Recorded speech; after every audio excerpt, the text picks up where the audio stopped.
Excelente dia, meus amigos, minhas amigas. Na Sociedade Espírita dos Mensageiros da Paz, estamos de volta. Já estivemos aqui, acho que umas 2, 3 vezes. E vimos hoje, como a gente fala no meio militar, cobrir uma falta de um amigo que está viajando. Vocês viram na programação inicial que era Marco Antônio Negrão, né? E ele não pôde vir e nós estamos substituindo o Marcão hoje aqui. Nós pedimos e sempre pediremos as bênçãos de Deus, de Jesus, para todos nós, que saímos de casa nessa manhãzinha assim tão cinzenta, né, mãe? Para vir aqui ouvir falar de Jesus. É uma alegria muito grande para aquele volta. Nós antecipamos o pedido de bênçãos de Deus e de Jesus para todos que estamos aqui. Vocês veem esse título e pensam assim: João Eres, o que você fez dos outros 6 mandamentos? Só sobraram 4. Na verdade, esses 4 mandamentos, meus amigos, não são os mandamentos lá do Decálogo de Moisés. Não são. São outros mandamentos.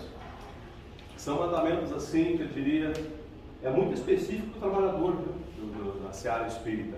Aqui tem muitos trabalhadores que eu sei, mas também é muito útil para todos nós. Também temos nossas atividades aí no mundo, aí, nossas atividades profissionais e sociais.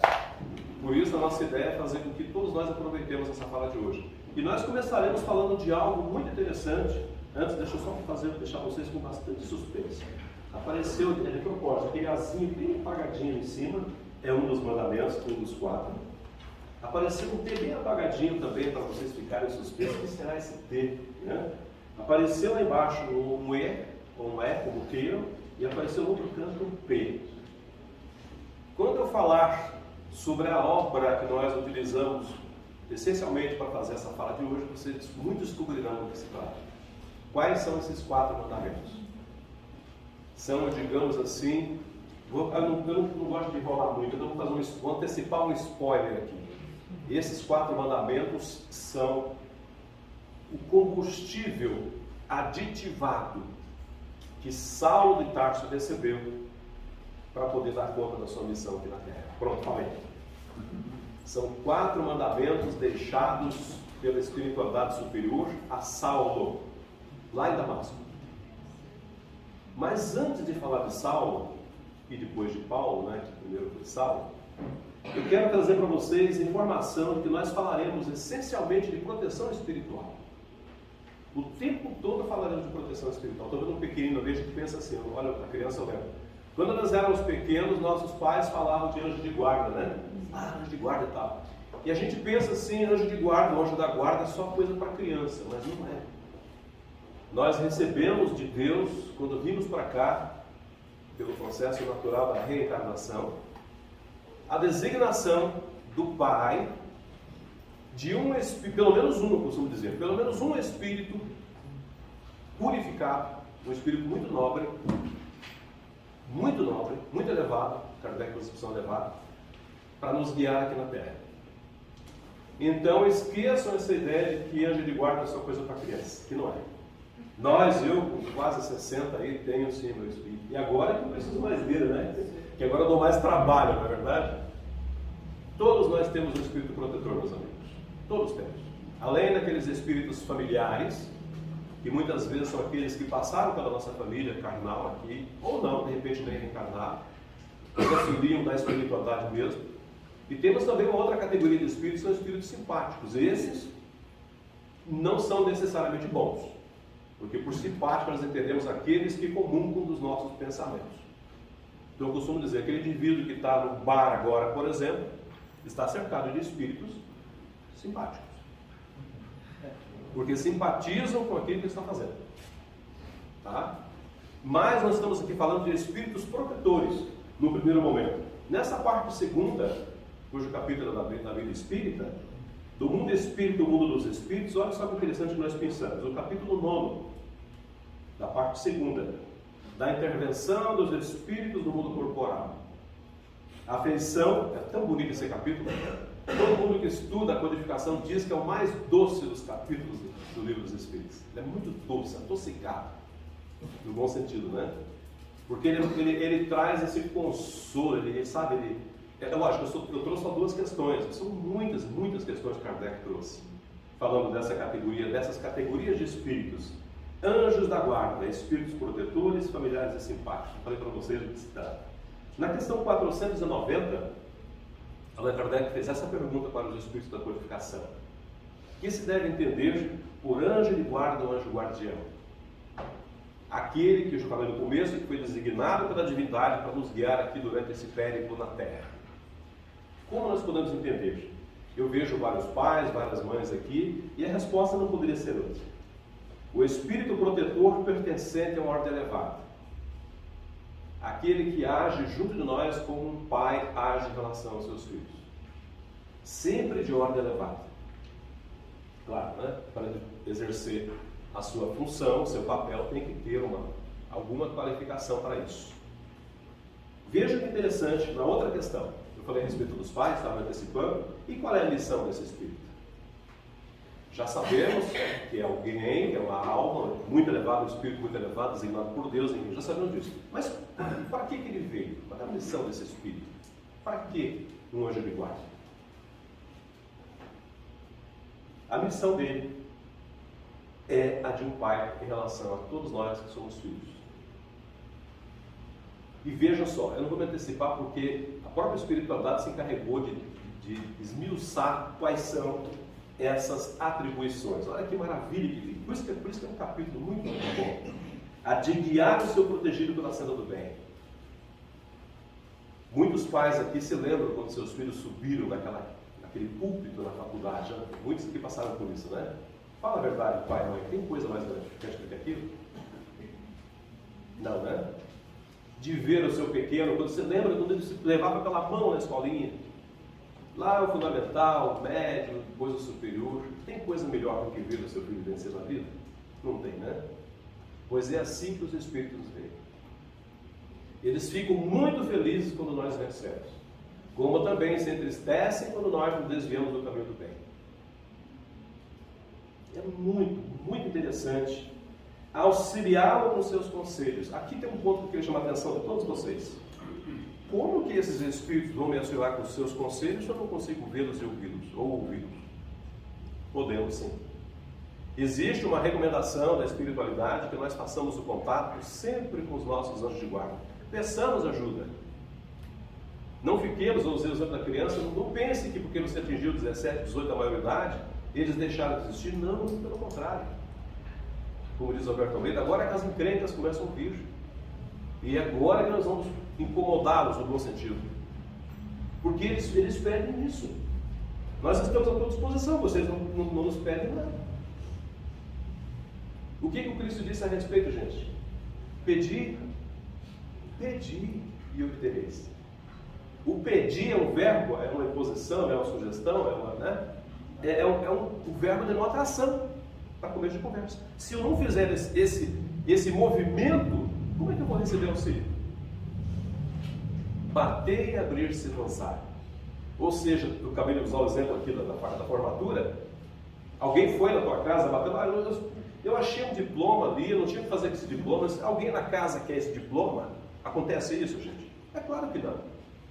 É todo dia. É frio, é chuva, é estudo, é madrugada, é pesquisa, é trabalho, é tudo mais para você ganhar aquele canudo lá. Eu estou fazendo aqui uma comparação do que nos acontece quando nós saímos daqui da Terra, se aproveitarmos bem a nossa existência aqui. Nós receberemos lá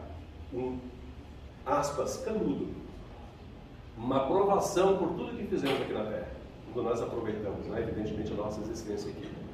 Quando praticamos a caridade, o bem, o amor ao próximo, tudo que o Cristo nos ensinou. Nós seremos aprovados. Auxiliá-lo com seus conselhos. Já disse, faça as suas preces. Quem não tem o hábito do Evangelho no lar, implante. Uma vez por semana. Eu digo para vocês, uma vez por semana é a recomendação da Federação Espírita Brasileira, mas cá, comigo, é todo dia. A Vera Luiz tem uma frase que diz assim: comece o dia na luz da oração. O amor de Deus nunca falha. Sabiam disso?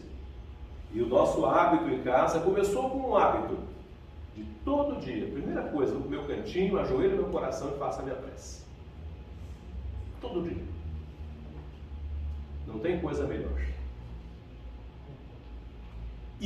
Com isso estou dizendo para os senhores o quê? Eu estou fazendo um pedido. Help me, me ajuda, eu preciso de ajuda. E eles nos ajudam. O tempo todo. Então eles nos auxiliam sim com os conselhos. Consolaram nas suas aflições. Ninguém disse que seria fácil passar aqui pela terra, não é verdade? Na hora do desespero, ou como se diz vulgarmente, quando a água sobe, né, como diz por aí, a gente lembra de pedir, mas não. Se está tudo bem, agradeça. Aliás, a recomendação da prece é louvar, pedir e agradecer. Eu costumo inverter essa ordem. Já começa agradecendo. Eu comentava com uma colega quando cheguei aqui na casa espírita e disse assim: aqui é o único lugar onde nós recebemos primeiro para trabalhar depois. Todo mundo que trabalha na casa espírita já recebeu o suficiente. Eu quero dizer com isso que nós não almejamos, o trabalhador não almeja mais nada além da companhia de amigos, dessa doutrina maravilhosa, de passar esses conceitos para todo mundo. Não é legal isso? Agradecer, gente, é muito bom. Levantar-lhe o ânimo nas provas da vida, que são muitas provas. Todas não são expiações mais dolorosas do que a prova. Vejam quantas tarefas desse Espírito. Aí sim nós vamos falar aqui. Vocês vão pensar assim, mas poxa, que conexão tem o que você vai tratar agora de Paulo Estevão com a proteção espiritual? Tem toda a conexão, 100% delas. Porque veja o que aconteceu. Saulo, que era um futuro, na verdade já era um rabino, já tinha os poderes do rabinato, sim. E amava muito, mas muito mesmo, de coração. O amor eu falei Paulo, desculpa, é Saulo. Saulo amava de coração, mas de coração mesmo, Abigail, um anjo encarnado na terra. Um anjo. Uma criatura, sabe, é difícil de descrever as qualidades morais de Abigail. E tinha um irmão chamado Gesiel. E depois da sua conversão ao cristianismo, a doutrina do Cristo, que não existia ainda, ele adotou o outro nome de Estevão. Por isso o nome do livro Paulo e Estevão. O fato é que Saulo, saindo da sua região, para buscar em Damasco, para trazer preso, manietado, algemado, aquele a quem ele considerava como a pessoa que tivesse desviado, digamos assim, a sua noiva do seu caminho. E também, porque ele era um cristão, tinha que perseguir os cristãos, na cabeça dele isso tinha que ser feito. Ele vai até Damasco. Só que não chega a entrar em Damasco como ele queria. A cidade ao longe, aquele sol de meio-dia, brilhando com todo o seu vigor. Eu digo para vocês, tem uma luz que brilha mais forte do que o sol. E brilhou uma luz mais forte do que o próprio sol. Os céus se federam, diz Emmanuel. E aquela figura majestosa vem diante da presença do perseguidor. Ele cai do cavalo, rosto em terra. E escuta uma pergunta na acústica da sua alma: Saulo, Saulo, por que me persegues? Aí a gente pensa, mas poxa, mas que tipo de perseguição ele está falando? Não é a mesma perseguição do policial a bandido. Não é. A perseguição de Saulo com relação ao Cristo, evidentemente estou fazendo comparação alguma, é claro. A perseguição que ao Cristo se referia com relação ao Cristo, ou com relação a ele, Jesus, era saber o que o Cristo tinha para oferecer. O porquê me persegues é o que eu posso fazer por você. Tanta é verdade que sabe o que Saulo responde para o Cristo? Senhor, o que queres que eu faça? A partir dessa pergunta, ali já não existia mais o mesmo homem. Era outro homem. E, inclusive, segue. Recebe as orientações, entra assim na cidade, fica numa hospedaria. O Cristo aparece para Ananias, quem ele viera buscar para prender, e diz para ele: vai em um lugar que tem alguém precisando da tua ajuda. E ele leva um susto: mas Senhor, esse homem veio. Não, não lá. Ele está precisando de você. E aquele que seria a vítima passa a ser o benfeitor do agora redimido Saulo de Tarso. Para isso é só para fazer um introito, porque a partir daqui ele sai da cidade, daquela região, depois que ele... Na verdade ele não vai muito longe, mas ele deixa aquele ambiente e vai à casa do pai, do seu pai. Perdão, não lembro o nome do pai dele agora. O pai fica muito feliz quando vê, acha meio estranho, que está um pouco diferente. Mas quando sabe que o seu filho Saulo adotou o pensamento do Cristo, as ideias do Cristo, ele fica muito contrariado, a ponto de colocá-lo para fora de casa. E ali a primeira grande decepção de Saulo. Não sabe para onde ir, foi encurtar bastante aqui para dar tempo de passar todo o conteúdo. O fato é que ele vai para um lugar, sobe, a ideia que dá é que ele subiu, foi para uma região mais elevada, via Tal lá embaixo, a minha menção fala de Tal. Ele se acomoda como pode, numa espécie de entrância, como se fosse uma caverna, quase uma caverna, não é bem uma caverna. Entra numa espécie de torpor. Saulo mede. Mede. Isso é um fenômeno mediúnico. Tanto que, aliás, a própria visão do Cristo na estrada da Damasco já foi um fenômeno mediúnico. E depois da sua vida, quem lê a obra vai ver que ele fez várias curas, inclusive. Tem um momento, desculpa, eu tenho que passar isso só para dizer que coisa interessante. Certa feita ele fora preso em Filipos. Ele, se não me engano, estava Sila junto. Quando ele advertiu uma pitonisa que fazia favores para o comércio, preso. Aliás, antes de ser preso, ele levou as famosas bastonadas, né, nas costas. Eles adoravam bater em Saulo, ou em todos os seguidores do Cristo. Colocaram na prisão, e lá pelas tantas, enquanto ele falava do Evangelho para aqueles que estavam na prisão, o que aconteceu? Alguém lembra? As trancas das celas se abriram. Fenômeno físico. Então teve vários, na verdade. Eu não abri isso agora só para vocês verem que foram muitos os fenômenos. Pois muito bem, ele está ali voltando agora ao Saulo, ele no comecinho ainda. Ele entra nessa espécie de torpor. Estaria dormindo, ele pergunta.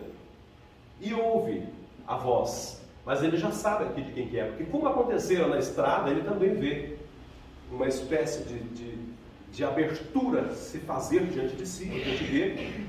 Ele vê as estradas, Emmanuel faz uma descrição maravilhosa do caminho por onde aqueles dois anjos vieram, os dois espíritos iluminadíssimos. Quem estou falando aqui é de Abigail e de Estevão, os dois irmãos. Ele que fora morto justamente por ordem de Saulo. E ela que morreu de desgosto, ela definhou de desgosto. A cena é terrível quando você vê o que sofreu essa menina. Só que na espiritualidade os dois recebem do Cristo a missão de cuidar daquele homem. Eles passam a ser, comecei falando aqui, diante do Espírito Protetor, recebem a missão de Jesus de cuidar de Saulo.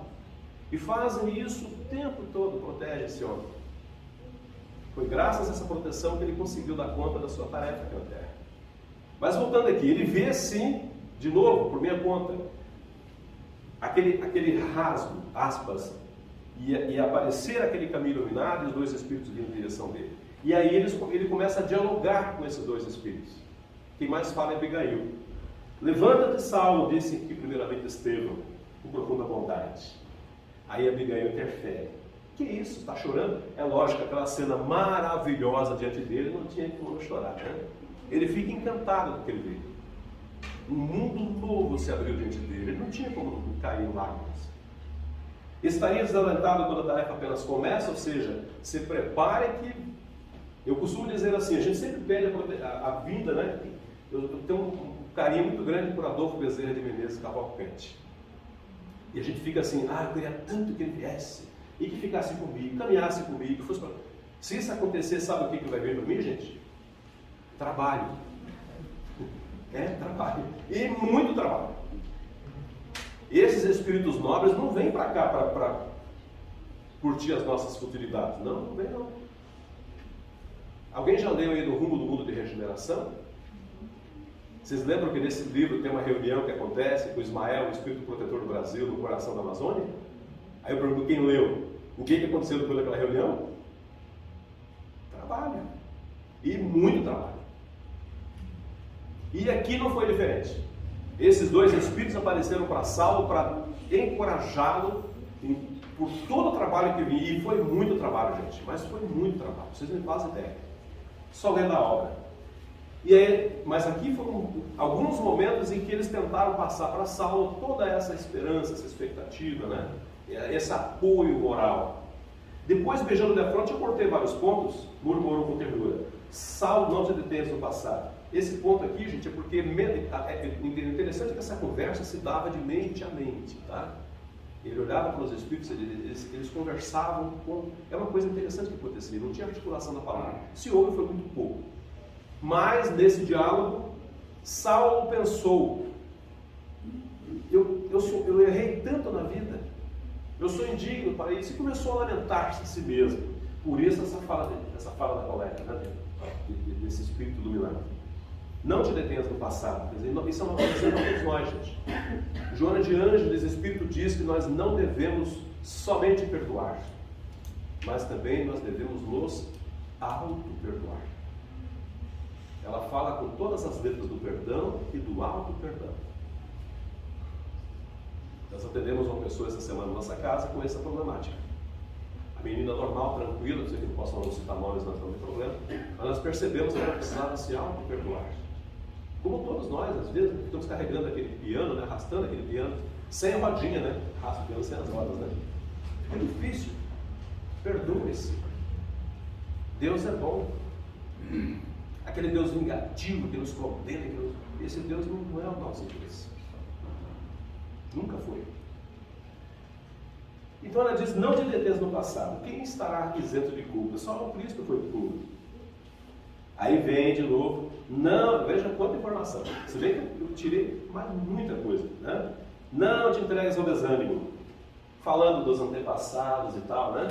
E dizendo que se nós temos a procura aqui por questões de ordem rápida, passageira, fugidia, material, a busca de Saulo a partir daquele momento será uma conquista da alma, do espírito.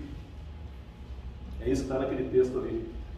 E prossegue, reclama aos companheiros. Aqui também, ele pensou que estava sozinho, só de pensar. E a benfeitora disse: você reclama, companheiros, nas edificações evangélicas, mas é preciso lembrar que o Cristo não teve essa ajuda quando mais precisou. Quando naquela quinta-feira ele sobe ao horto, depois de feita a última ceia, com os 12, vai aquele jardim que vocês conhecem, deixa os 8 ali e sai com os outros 3. Opa, 8, 3 dá 11, não são 12? Mas é que um já tinha, né, saído ali de perto. Vocês sabem que Judas saiu para chamar, né, lá no Sinédrio, aqueles que o prenderiam depois. O Cristo se afasta com os Pedro, Tiago e João, vai para um outro recanto, um pouco distante, portanto, dos 8 dos 3, fica sozinho, faz as suas preces, diz ali tudo aquilo que já sabemos. Quando ele retorna para junto dos 3, os 3 estão dormindo. No momento máximo do Cristo, quando mais precisava, ele esteve sozinho. Essa fala da benfeitora para Saulo. E nós queremos todo mundo à nossa disposição. O Cristo não teve. Quando ele foi erguido naquela cruz infamante, vocês lembram, né? Tinha um homem ali assim, único, era o Joãozinho, né? Mais novinho. Os demais, todas as mulheres.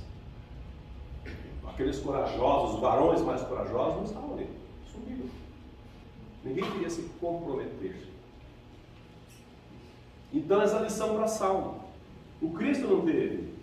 Os mais amados, eu falei para vocês, os mais amados dormiam naquele momento. Enquanto ele, agoniado, orava no horto. Uns negaram-no. Lembram disso? Você estava com... Não, eu não. Você está enganado.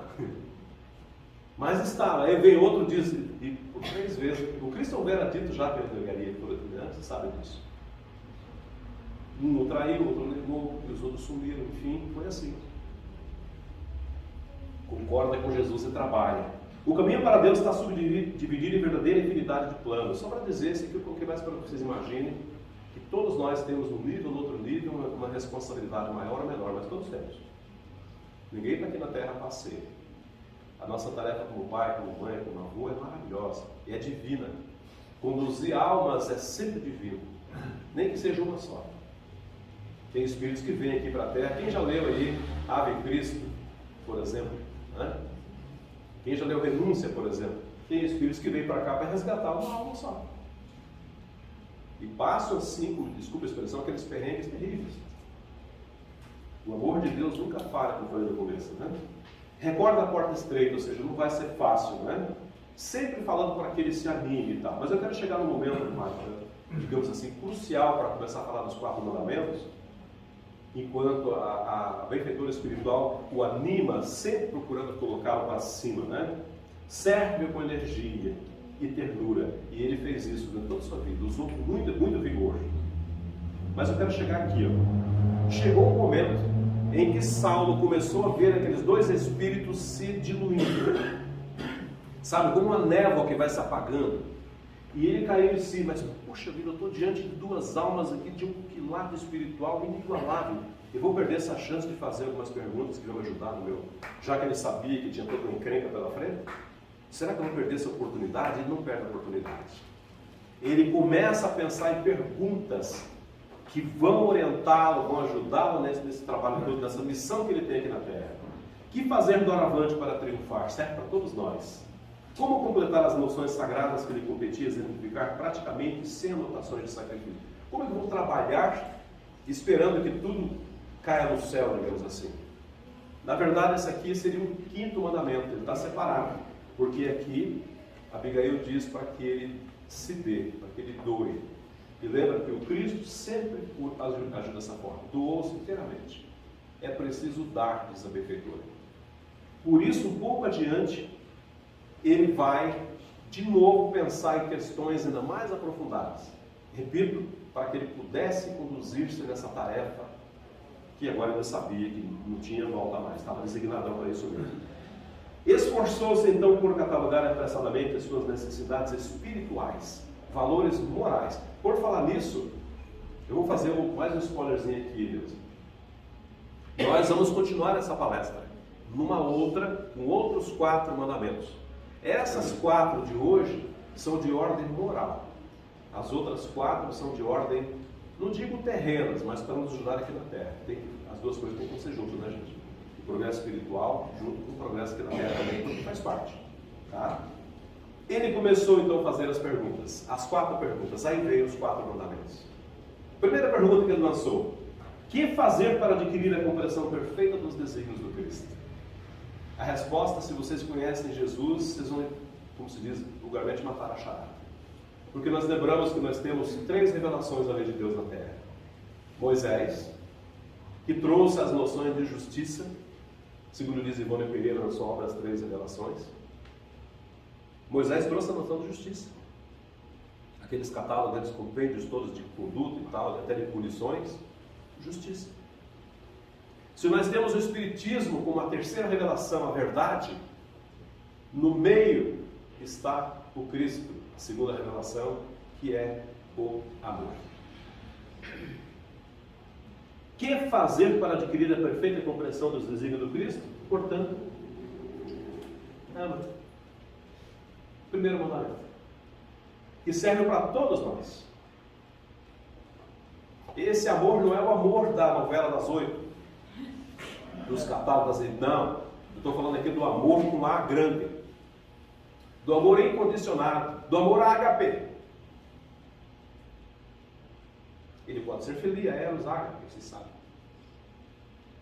Um da amizade, um da sensualidade, e o outro, aquele sublime, aquele que não importa quem seja, você ama. O amor do Cristo. Ama. Para que nós confirmássemos isso na codificação, nós somos nos socorrer lá no capítulo 11 de O Evangelho segundo o Espiritismo. Olha que legal, gente. Amar o próximo como a si mesmo, a instrução dos Espíritos, a lei de amor, Lázaro, lá em Paris, 1860. Sobre o amor, ele disse isso aqui. Eu costumo dizer que isso aqui é poesia pura. Quem gosta de poesia vai adorar isso aqui, de poemas. Ditoso aquele que, ultrapassando a sua humanidade, ama com amplo amor os seus irmãos em sofrimento. Ditoso é feliz. O Chico Xavier tem umas histórias do Chico que só vocês ouvirem. Se eu contar aqui, vocês não vão acreditar. Do que aquele homem fazia, de como ele amava. Bem rapidinho, uma criaturinha, era 2 pessoas, está na obra Instruções Psicofônicas. Instruções Psicofônicas. Não tinha 1 metro de altura, cabeça normal, o corpo todo deformado, enrolado, encarquilhado, e uma velha, que era a sua avó. Ele ia visitar essas 2 num lugar assim, muito difícil, acho que em Minas Gerais, e levou certa feita um amigo para visitá-la com ele. Acho que foi o próprio Divaldo Franco, acho que foi o próprio Divaldo. Foi o Divaldo, sim. Foi o Divaldo. Alguém está me ajudando. Lembra que ele falava para ela? Ela é tão linda, meu irmão. Mas ela era feinha que doía, gente. Mas para o Chico era a coisa mais linda do mundo. Ele pinchava aquele resto de cabelo dela. Sabe por que o Chico fazia isso? Porque ele amava. A forma física importava para ele. Ele amava. Sem falar que a visão psíquica de Chico Xavier fazer com que ele visse ali o espírito iluminado daquela criatura. Aliás, quando eles chegaram, quem leu sabe, ele viu aquela casa faiscante de luzes, lembra disso? Quem leu a lição? Sim. Um lugar assim largado, assim, abandonado de tudo, no meio do nada, mas iluminado. Ama. Quem escolhe o que quer amar, não vai, digamos assim, conseguir o seu intento de passar realmente o seu amor como deve ser passado. Então, ditoso, feliz aquele que ultrapassando esses limites ama. Ditoso, feliz aquele que ama, pois não conhece a miséria da alma nem do corpo. Agora a parte que eu mais gosto, que é mais bonita, é essa aqui, gente. Olha que coisa mais linda. Tem ligeiros os pés e vive como que transportado fora de si mesmo. As dores do mundo já não, ele não sente mais. Não sente mais. Ele fica desconectado das coisas materiais. Ele ama com a alma. São muitos os relatos de espíritos que no momento máximo de entrega, a ponto de entregar a própria vida mesmo, vocês devem ter visto isso várias vezes, a própria benfeitora espiritual da França, né? Joana d'Arc passou por isso. Na sua doação, no momento que ela estava sendo queimada, aqueles espíritos, eram 3 espíritos, o que eles fizeram? Antes que tem duas biografias dela, tem uma escrita por ela mesma, por Hermès de Fogo, uma das velhas de Kardec, onde ela diz que antes do fogo começar a lamber as carnes, os espíritos retiraram sua alma. Muito legal. Porque são espíritos que doaram-se. Lembra do arco na frente lá? Recebe essa assistência, gente. Tem ligeiros os pés, acho lindo isso aqui. Quando Jesus pronunciou a divina palavra amor, os povos sobressaltaram-se e os mártires eram de esperança desceram ao circo. Quem já leu, eu gosto muito de livros, você viu? Eu falo muito de livro aqui, né? Quem leu há 2000 anos aí vai lembrar disso aqui. Quando aqueles espíritos, aquelas almas encarnadas, aqueles seguidores do Cristo, sabiam o que lhe estava reservado na espiritualidade em razão da sua conduta, da sua fé, e iam para o circo do martírio, virar repasto de leões africanos, de feras e gladiadores. É isso que está nessa obra de Emmanuel. Tá? Desculpe, no Evangelho segundo o Espiritismo, na mensagem do Espírito, que é José, o Espírito Protetor, benfeitor. Quando ouviram a palavra amor, eles desceram ao circo, ébrios de esperança. Isso aqui é muito forte. Lá sim, aqui nós temos já o primeiro mandamento. Não esqueça aí, vai ter prova depois. Primeiro mandamento, ama. Como fazer para que a alma alcançasse tão elevada expressão de esforço com Jesus Cristo? Tudo bem, sei, agora já entendi, tem que amar. Mas como é que eu vou fazer para conseguir isso? Parece meio óbvio a resposta, né, gente? A resposta só pode ser trabalho. Só que esse trabalho aqui, meus amigos, ele é assim um trabalho, como Saulo trabalhou, e depois Paulo trabalhou muito, mas muito mesmo. Mas não é só do trabalho operário que eu estou falando aqui, gente. Não é. Por esse trabalho aqui, vocês entendam também o seguinte trabalho, olha que interessante. As intuições são uma coisa maravilhosa. Imagine uma estátua, ou melhor, uma pedra de 1,80 m ou 2 metros, que ela começa, de repente, a movimentar-se sozinha, não sei, só para um esforço de imaginação aqui. De repente aparece uma figura de um homem, ou de uma mulher, e você escuta aquele barulho de um cinzel e uma marreta, e você percebe que aquele indivíduo está forjando-se a si mesmo. É esse tipo de trabalho que nós estamos referindo. O homem construindo a si mesmo. O trabalho que os benfeitores pediram para que Saulo fizesse era o trabalho também em si. E é o trabalho que a doutrina espírita nos convida para que façamos. A nossa, que nós chamamos, a nossa famosa transformação moral, lembram disso? É esse o trabalho que nós estamos também chamando a atenção aqui. E que foi dito para que Saulo também adotasse. Ama, trabalho. A respeito do trabalho, nós vamos buscar a codificação. Na parte terceira do livro dos Espíritos, do livro do trabalho, que são as leis morais, limite do trabalho e repouso. Allan Kardec fez essa pergunta para os benfeitores, para os espíritos da codificação melhor. Questão 683. Qual o limite do trabalho?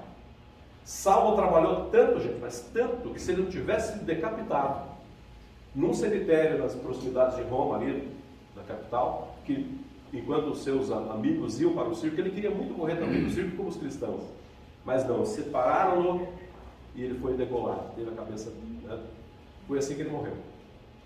Mas se não tivesse feito aquilo com Paulo, aí já era Paulo, claro, ele estaria trabalhando, ele trabalharia até o limite das suas forças, pode ter certeza disso. Até se arrastando trabalharia. Quem já ouviu falar aqui de Jerônimo Mendonça? Um amigo do Chico Xavier. Ali está um exemplo de trabalho. Só que eu não falei para vocês, a colega ela sabe, não falei para vocês que ele era cego, que ele tinha paralisia daqui, todo o corpo todo ele paralisado, falava como ninguém, e rodava o Brasil todo com uma Kombi. E fazia palestras assim de vocês aplaudirem em pé. O limite do trabalho. Um amigo de Chico Xavier. Eu trouxe uma vez, acho que nessa casa passou um vídeo mesmo, rapidinho dele. O limite do trabalho foi perguntado e eles responderam das forças.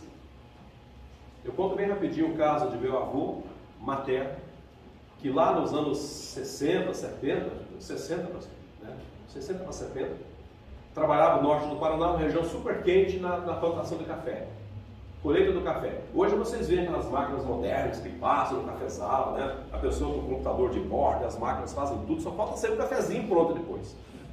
Na época não era assim não, senhor, não senhora. Era na mão. Era aquelas enxadas, chamava de rodo. Né? Agora eu vou falar em grego aqui, que ninguém vai entender o que eu estou falando aqui. Mas tinha umas enxadas largas assim, a gente chamava de rodo, que era usada para carpir as eilhas de café. E era tudo muito braçal, essencialmente 100% braçal. E o meu avô, ele trabalhava o dia todo na plantação de café, minha mãe conta essa história. Quando ele voltava à noite para casa, que voltava já à noitinha, um calor muito grande, naquela época usava-se uma roupa que era uma espécie de um brim, tipo um brim azul, como se fosse um jeans, mas um brim um pouco escuro. E não se comprava roupa pronta como hoje, era difícil comprar roupa pronta. Comprava-se fazenda, chamava de fazenda, né? E mandava alguém fazer. E meu avô usava aquela roupa, minha mãe fala, como era escura a roupa, aquilo vinha tão encharcado de suor, meus amigos, que no dia seguinte meu avô batia aquela roupa e o chão ficava branco de sal. Era assim. Pensa que era moleza? Não era fácil, gente.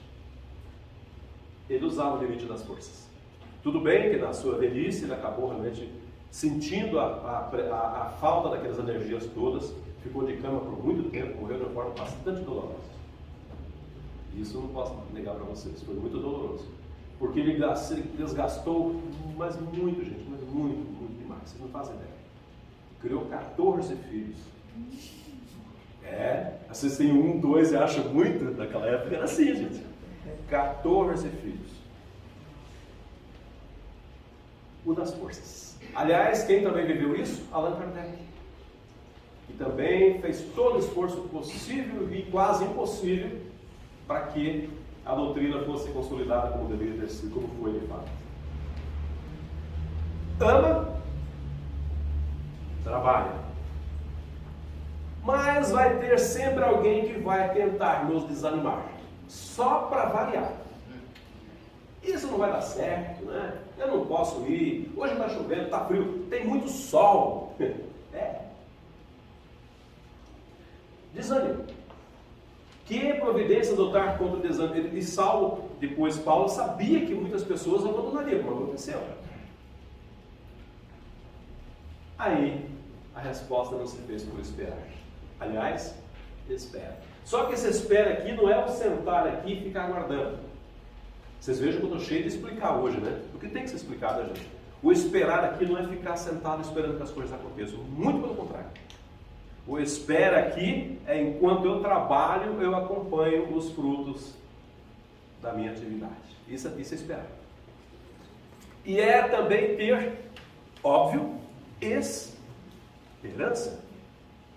Tanto é óbvio ter esperança que nós encontramos no capítulo 19 de Evangelho segundo o Espiritismo, as instruções dos Espíritos que falam da fé, aquela trindade maravilhosa, a mãe da esperança e da caridade. Olha que legal, por fim eu falar de esperança.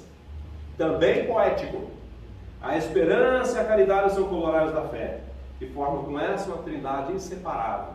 Onde tem fé, tem esperança, onde tem fé, tem esperança, tem caridade. As duas são 3 irmãs, gêmeas, estão sempre juntas. Quem trabalha no centro social, lá, tem outras atividades, sabe o que eu estou falando. faz com o coração, muito legal. É a esperança. Não é a fé que faculta a esperança na realização das promessas do Senhor? As duas coisas trabalhando juntas de novo, percebe? Não? Duas virtudes. Se não tiverdes fé, quem esperareis? Pergunta, né? Eu digo, eu posso responder aqui, se você não tiver fé, desculpe, não vai restar muita coisa, não. Tem uma frase que eu gosto muito, Deus, que diz assim: nunca tire a fé ou a esperança de uma pessoa. Podem ser as últimas coisas que ele resta. Então você nunca tire isso da pessoa. Nunca, jamais. E eles prosseguem. Não é a fé que dá o amor? Quem tem fé, tem amor. Se não tendes fé, qual será o vosso reconhecimento e, portanto, o vosso amor? Se vocês pegarem os maiores nomes da nossa humanidade, vocês verão que eles agiram dessa forma. Se tiveram muita fé, tiveram muito amor, foram muito caridosos. Poderia citar vários nomes aqui, mas vocês podem imaginar esses nomes, né? Em inspiração divina, a fé desperta todos os instintos nobres que encaminham o homem para Deus. Desculpe, para o bem. Deus é a mesma coisa. O bem é Deus. É a base da regeneração. Nós estamos aqui no período pós-pandêmico, não é verdade? No mundo já instalado na Terra, esse mundo de regeneração, sim. Vai demorar umas décadas ainda, nós já estamos nesse processo, bem adiantado, acelerado, e nós temos que ter muita fé. Ah, Jorge, mas está acontecendo uma guerra, não sei onde está. Sim, está. Mas não é novidade, no mundo sempre esteve em guerra. Aqui ou ali sempre houve uma guerra. Lógico que nós lamentamos, óbvio. Absolutamente desnecessário. Toda guerra, não tem guerra necessária. Muito embora na codificação encontremos na terceira parte do livro dos Espíritos, da lei de destruição, por exemplo. E muitas vezes, sim, a divindade se aproveita dessas circunstâncias dolorosas para fazer com que a humanidade avance na codificação. Mas é a base da regeneração. Seja mais forte a vossa fé do que os sofismas e as zombarias dos incrédulos, visto que a fé que não afronta o ridículo dos homens não é fé verdadeira. No caso de nós espíritos, eu costumo brincar que nós temos uma fé muito bem estruturada, uma fé raciocinada. Kardec foi, felicíssimo na sua tarefa. E nós devíamos nos sentir muito felizes de sermos espíritas. A nossa fé, a nossa crença no espiritismo. É profissão de fé espírita. A ponto de chegarem para você e perguntarem qual é a tua religião. Já perguntaram várias vezes para mim, a maneira que você se conduz e tal. A pessoa fica curiosa. Será que esse John Edson é? Eu falo, eu sou espírita. Tem pessoas que não falam com a boca inteira.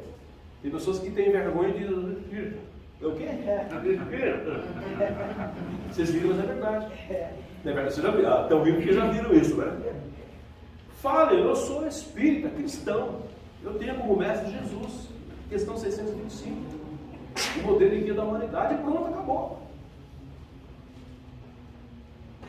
Aquele de vós que se envergonhar de mim diante dos homens, eu me envergonharei dele diante de meu Pai que está nos céus. Jesus. Então, é novidade. O cristianismo está hoje representado na Terra por todas as religiões, mas nós temos, como espíritas, sabemos que o espiritismo é aquilo que foi prometido por Jesus e está aí no nosso meio. Lembram de João 8,32, que conhecereis a verdade vos libertará? Vocês já pararam para pensar que verdade é que ele estava falando? Lembra que eu falei para vocês que nós temos a primeira revelação, Moisés, a justiça, o Cristo, o amor, a terceira revelação, a verdade? Pois é, conhecereis a verdade. Tem gente que tem medo de falar isso, eu não tenho medo de falar não.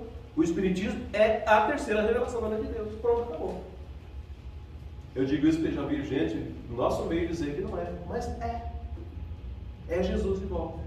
Quer dizer, de volta não, porque de volta só tem aquele que foi. Né? Eu costumo dizer que nem é de volta. Porque isso não foi, ele sempre esteve conosco. Estarei convosco até o fim dos tempos. Então não tenhamos medo, gente, de proclamar a nossa fé. Pregai pela vossa esperança firme para lhes dar da ver a confiança que fortifica e põe a criatura em condições de enfrentar todas as vicissitudes da vida. Todas as dificuldades. Todas, gente. Todas. Crede, esperai sem desfazer. Isso aqui é muito bonito, né? Os milagres são obras da fé. Então nós temos aqui: ama, trabalha, espera. mas virão as agressões. Como considera as grandiosas lições do Evangelho com a indiferença dos homens? Não quero saber disso, depois eu vejo. Ou aqueles que nos atacam, que nos malsinam, que agridem. Como fazer, como tratar, como conduzir, ou nos conduzir com relação a essas pessoas? Aí fica até fácil para você descobrir o que vem aqui, né? Ama, trabalha, espera. Abigail apertou as mãos do nosso amado Saulo e disse: perdoa. São esses os 4 mandamentos. Ama, trabalha, espera e perdoa. A respeito do perdão, nós vamos buscar também na codificação, na parte 3ª, capítulo 10 do Livro dos Espíritos, encontramos a famosa questão 886. Que todo espírita já viu essa questão, né, mesmo? Não tem um espírito que não tenha visto essa questão.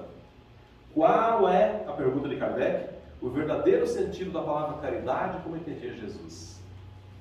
Aí aqueles estudantes de carteirinha, né, que os coordenadores ficam criando formas de fazer com que você não esqueça da resposta. Lembra do tal do BIP, né? Alguém falou do BIP ali, viu? Estou falando. Quais são as referências morais do Cristo para que nós, né, entendamos a caridade com Cristo, ou com Jesus? Benevolência para com todos, indulgência para as imperfeições dos outros e perdão ao perdão. Se você fizer isso, você vai conseguir se livrar de todas as suas encrencas. Repito, tudo que nós falamos até agora, meus amigos, está no contexto da moral. Quando nós voltarmos aqui, se voltarmos um dia, a gente vai tratar de questões de ordem aqui mais terra a terra, mas não são menos importantes. Porque, só para encerrar, nesse momento, aquele espírito iluminado foi se apagando, né? E poeticamente Emmanuel disse: em seguida, seu vulto luminoso pareceu diluir-se como se fosse feito de fragmentos de aurora. A gente vai tratar numa próxima oportunidade de mais 4 mandamentos. Só que não são, repito, eles são de ordem material. Trata-se de uma civilização que existiu aqui na América Central, que não existe mais hoje, e que conseguiu um grande progresso no campo da intelectualidade, até na moralidade também, porque tem preceitos de moral também, não é só material. Que hoje não existe mais, já não existe há alguns séculos já. E que foi tratada pelo nosso querido irmão, um amigo assim, do coração, José Raul Teixeira, na 6ª Conferência Estadual Espírita, quando acontecia aqui no Palácio de Cristal. Sabe o círculo militar? Ele tratou disso. Os 4 fundamentos, os 4 princípios da filosofia tolteca. Isso vai ficar para uma outra oportunidade. Por enquanto, eu quero agradecer a todos vocês por terem nos ouvido até agora, pacientemente. Pedir mais uma vez a Deus que nos abençoe, a Jesus que nos leve de volta para os nossos lares, com toda a segurança que Ele trouxe cada um de vocês aqui. Muita paz, meus amigos. Fiquem com Deus, tenham um excelente domingo e uma excelente semana.